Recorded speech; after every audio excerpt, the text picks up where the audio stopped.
Here's the context kung bakit nasabi yun ni Congressman Bong Suntay. Kasi nga, sa argumento ng impeachment ni BP Inday Sara about dun sa, sabi ni BP Inday, kapag pinapatay nila ako, ay meron akong taong kinontak para patayin din sila. So meaning, kapag hindi siya pinapatay, wala ding mangyayari sa presidente, sa asawa niya, at kay Tambi. Ganun lang kasimple yun. Anong sinasabi yung threat? Diba? Ganun lang kasimple yun. Diba? At ang pinupunto naman ni Atty. Bong Sunday dito, kunyari nakita ko si Ann Cortez. Diba? Kung nasa isip ko lang yung gusto kong gawin sa kanya, paano ako magkakaroon ng kasalanan? Diba? Paano ako magkakaroon ng kasalanan kung nasa isip ko lang yung ano niya? Eto, pinalaki lang to ng mga kakamping talaga eh. Hindi naman talaga ano yan eh. Hindi naman talaga ano yan eh. Ginawa nga lang halimbawa yun ni Congressman Bong Suntay para maintindihan. 'Di ba? Para mas madaling maintindihan. Eh yung sinasabi, nakita ko si Ann Cortez na ganda-ganda ako dun sa, 'di ba, sa Shangri-La, 'di ba? At nasa isip ko lang naman yung ano, paano ako 'di ba? Napakasimple lang noon. Ganun lang yung pinupunto niya. So, yun yung context kung bakit nakapagsalita si Congressman Bong Suntay about dun sa ano. Kasi dinedepend niya yung sinabi ni BP Sara. So kung wala namang mangyayari kay BP Sara, hindi naman siya pinapatay, paano magkakaroon ng threat yung mga yun? 'Di ba? Hindi yung threat. Ang threat kung ganito sinabi niya, ipapapatay ko yan si ganyan, si presidente, asawa niya at saka si Tambi, yun ang threat. Pero hanggat wala ka namang sinasabi na direkta na ipapapatay kita, hindi threat yun. Ang sabi niya, napakaliwanag ng sinabi niya. Kapag pinapatay ako, ay meron din akong taong kinontak para patayin din sila. Very simple. Ganun lang kasimple yun. So kung buhay si BP Sara, eh paano magkakaroon ng threat yung mga yun? Di ba? Tapos kaya, alam mo kung bakit nila tinitira si Congressman Bong Suntay? Kasi si Congressman Bong Suntay ang nagde-depend kay Sara Duterte, kay BP Sara. Na alam naman natin na itong mga kakamping na to, gagawin ng lahat, ma-impeach lang si BP Sara. 'Di ba? Pero nasaan sila nung gumawa ng kalokohan yung kasamahan nila na si Jim Paredes? Kaharap ng babae na palabas-labas pa ng dila at pinakita pa yung putotoy niya. 'Di ba? Action 'yun. Hindi na sa isip, action 'yun. 'Yun talaga ay may ginawang kasalanan. Pero nasaan sila? Tahimik sila, 'di ba? Sino ang biktima doon? Para sa akin, yung babae, natural. 'Di ba? Nasaan sila nung pumatol si Laila de Lima? Nagsalita ba sila? Sa driver niya. Sino ang biktima doon? Yung asawa mismo ng driver niya. Babae 'yun. Nagsalita ba sila? 'Di ba? Hindi sila nagsalita. O nasaan sila? Nung may mga kabataan mismo, member ng kabataan group, na nagsasabing ni-rape siya, paulit-ulit siyang ni-rape. Nasaan sila, Ann Cortez? Nasaan sila? Wala. Diba? Alam niyo kung bakit? Kasi kakampi nila. Ganon sila ka-ipokrito. Napakasimple lang, ganon sila ka-ipokrito. So kung iisipin mo, diba? May nasabi nga si Congressman Bong Suntay. Pero hindi mo matatawag na kasalanan yun. Hindi kasalanan yun. At normal lang sa lalaki minsan. Dahil sa sobrang paghanga mo na na-attract ka dun sa isang babae. Talagang pumapasok lang talaga sa isip mo yun. Biglang papasok lang sa isip mo yung mga ganong klaseng, alam mo yun, diba? Pero hindi ibig sabihin, kasalanan mo yun. Kasalanan mo kung ginawa mo. Halimbawa, nilapitan mo siya at sinabi mo lang ganito sa ganyan harap-harapan, yun yung kasalanan. Pero kung nilabas mo lang naman yung wala kang kasalanan. Kahit sa batas natin, wala siyang pananagutan. Wala siyang pananagutan niya. Sarili lang niya yun, nasa isip lang niya yun. Diba? Nilabas lang niya. At normal yan sa mga lalaki na 'di ba? Humahanga o nagagandahan sa isang ano. Minsan talaga naglalaro yung isip ng ano. Pero hindi ibig sabihin nun is gagawa ka na ng kalokohan. 'Di ba? Nagkataon lang kasi itong si Bong Suntay ay hindi kaalyado ng mga kakamping. Simple as that. Hindi kaalyado ng mga kakamping. Kasi kung kaalyado to ng mga kakamping, tahimik yung mga yan. Walang masasabi yan. Baka tawanan pa nila si Bong Suntay about sa nilabas niyang ganyang comments.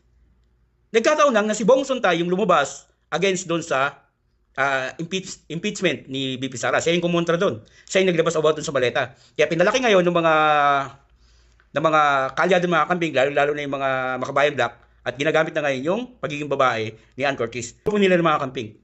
Si Congressman Bong Suntay, walang ginawa. Hindi nag-attempt.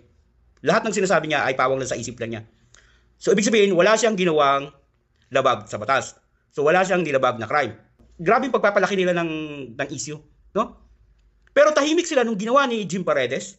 Natatandaan yung si Jim Paredes na padila-dila pa at nilabas pa yung putotoy sa harapan ng mga babae. Nagsalita ba sila about doon? 'Di ba? Tahimik sila nung ginawa yung ni Jim Paredes. Alam niyo kung bakit? Kasi yung gumawa, kakamping. Kaalyado nila. So wala silang nakikitang kabastusan kapag kaalyado nila. Isipin mo, naglabas ka ng putotoy sa harap ng babae, dapat meron silang nasabi about dun sa ano, binabastos mo yung babae, isipin mo, kausap mo lang, di ba? Naglabas ka ng ano, di ba, isipin mo yun? Wala silang nasabi, tahimik sila. Bakit? Kasi kaalyado nila. Ganyan yun sila ka-ipokrito. Di ba? O, nasaan si Ann Cortez that time na si Jim Paredes na padila-dila pa at naglabas ng putotoy para ano, ay pagtanggol yung kausap niyang babae. Wala, di ba? O. Samantalang yung ginawa ni Congressman Bong Suntay, sa isip lang niya yun. Hindi lang naman lalaki yung ganyan. Puta, kayo rin mga babae, pag nakakita kayo ng gwapo, naglalaro din yung isip niyo eh. Di ba? Pero hindi ibig sabihin yun, porque nag-i-imagine kayo, gagawin nyo na. Di ba?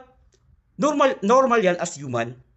Di ba? Lalo na kung nagagandahan ka sa tao, so talagang nagkakaroon ka ng klaseng, ano, hindi lang naman lalaki, pati mga babae, magpakatotoo kayo.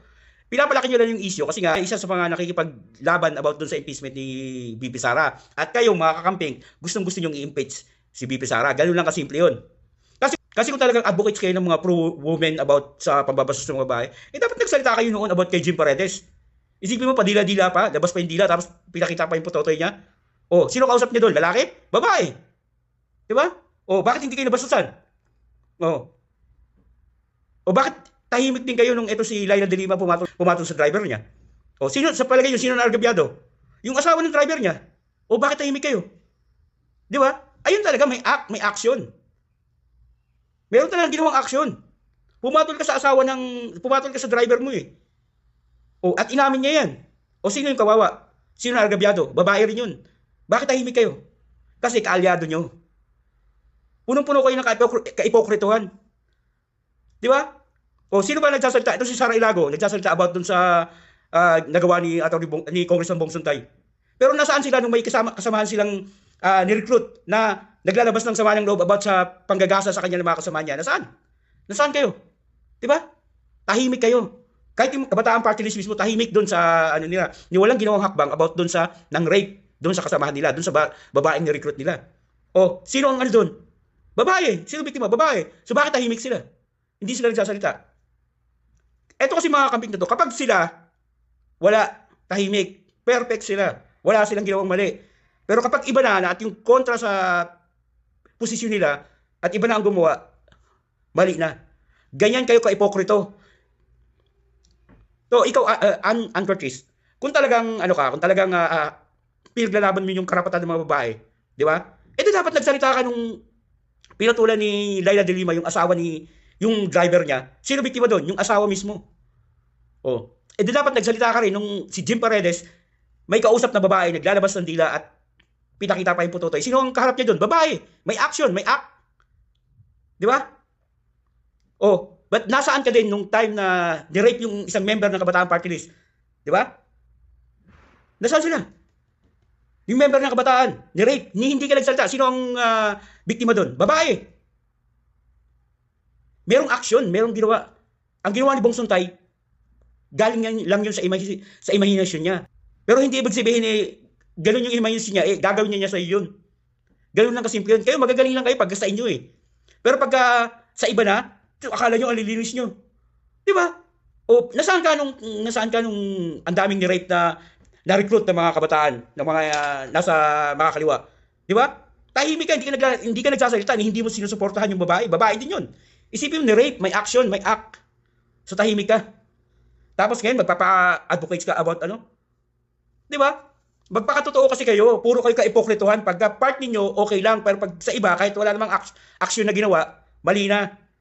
Hindi nga kayo gumawa ng hakbang nung time na yung isang member ng kabataan na naglalabas ng ano nila, nag-aakusa na ilang beses na ni-rape, hindi ka nga nagsalita. Tapos ngayon, magpapa-victim ka. Hindi ka nagsalita about sa ginawa ni Jim Paredes. Sino kaharap niya? Babae. Sino kausap niya? Babae. Oh. Hindi ka nagsalita about kay Laila de Lima. Sino na argabyado? Babae. Di ba? Kasi kaalyado nyo. Kaya piling nyo, tama kayo. Pero pag sa iba, mali na. Punong-puno kayo ka-ipokrituhan.